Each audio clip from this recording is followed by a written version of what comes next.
سستی کیا ہے؟ کیا وجہ بنتی ہے کہ انسان اتنا سست ہو گیا آج کے دور میں؟ اس کی سب سے بڑی وجہ ہے مقصد کی کمی۔ جب انسان کے پاس کوئی زندگی گزارنے کا واضح مقصد نہ ہو تو وہ سست ہو جاتا ہے۔ اللہ تعالیٰ قرآن مجید میں فرماتے ہیں، اللہ انہی کی مدد کرتا ہے جو محنت کرتے ہیں۔ تو جب انسان یہ ارادہ کر لیتا ہے کہ میری محنت رنگ نہیں لائے گی تو وہ سست ہو جاتا ہے۔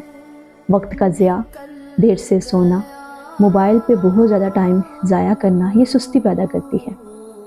اس کا حل یہی ہے کہ چھوٹے چھوٹے کاموں سے آغاز کیا جائے، نماز اور ذکر الہی کو معمول بنایا جائے، کسی بھی کام کو معمولی نہ سمجھا جائے۔